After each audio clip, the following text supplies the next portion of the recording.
What's up, guys? Welcome back. I'm Rob, half of the Wild Decoelis, and today just going to show you a little bit behind the scenes, some partnerships that we're working on right now. One being Tostitos for the Super Bowl.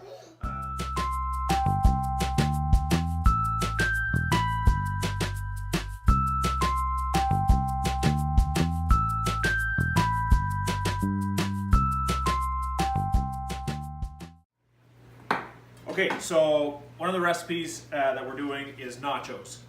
The nachos that I decided to make was a barbecued steak nacho. Almost going to build it like you would a fajita. We're using the Tostitos, hint of lime and hint of jalapeno. And what I've done is I've just taken them and mixed them together so that they're kind of all nicely mixed and spaced apart. So on top of the chips, it's some really basic ingredients. I'm doing a yellow pepper, an orange pepper, a red onion, jalapenos, tomatoes, and then I've taken our leftover steak from date night and added barbecue sauce, and I'm just letting that sit and soak in while we do all the prep work to get these nachos ready. So like I said the other night, the key to not crying while cutting onions is having a sharp knife.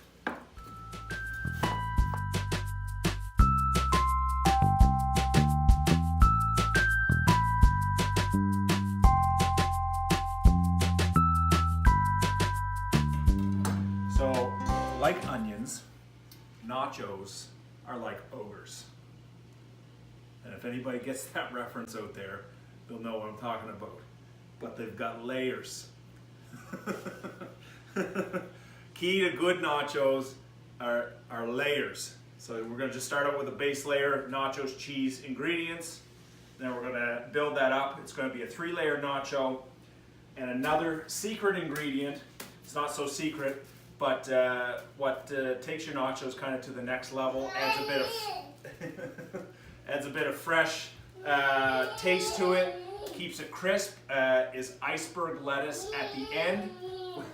Once they're all cooked up, I chop this up and just coat these nachos. So stay tuned for the finished product. So as most of you know, part of what we do around here is take a lot of photos for this partnership. We're just showing a little step-by-step process.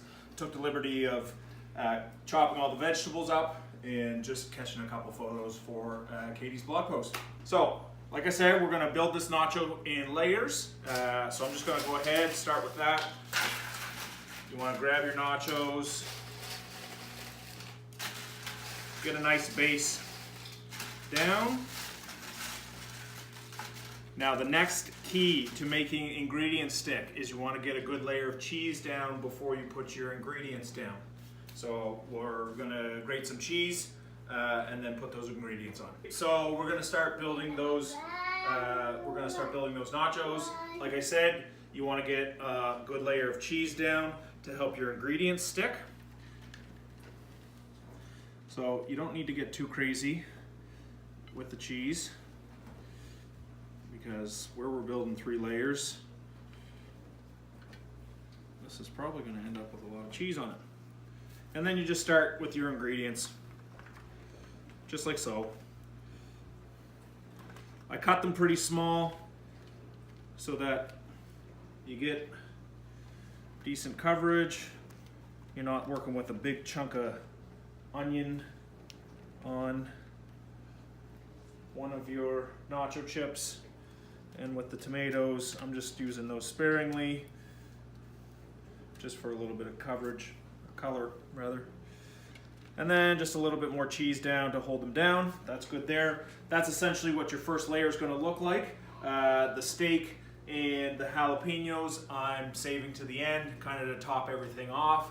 But we're just going to repeat this once more. Well, twice more, I guess, and then the top layer will have the jalapenos and the beef added.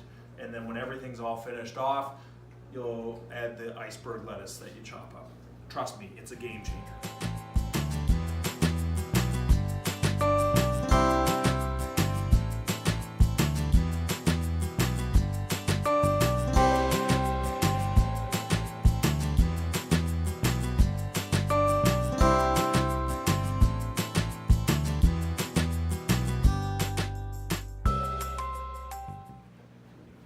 like a bit of heat. I know Katie doesn't. So we're gonna kind of make them big enough that she can pick them off. That's also why I only chose to put them on the top layer, because once we get through to the next layers down, there's no jalapenos, and she can enjoy that. Okay, so final bit, steak.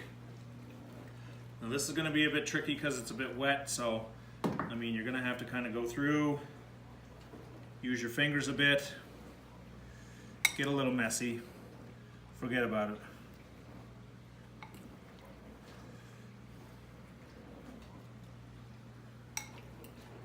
These bad boys are looking good.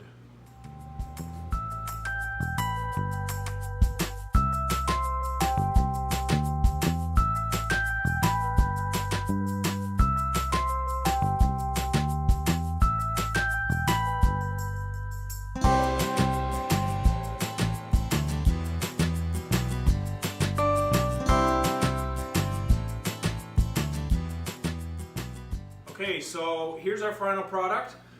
There is a little bit of cheese left over that I'm just gonna throw down to hold the ingredients on. You want to preheat your oven to 350, 375. I like about 375. Gives a bit of crisp to the cheese around the edges.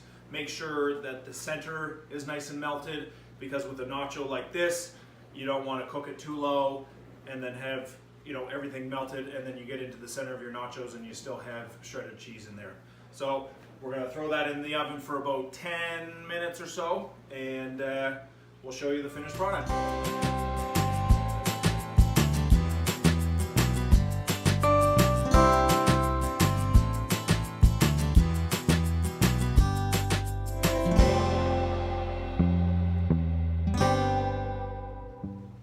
Alright, so nachos just came out of the oven. They're looking super perfect.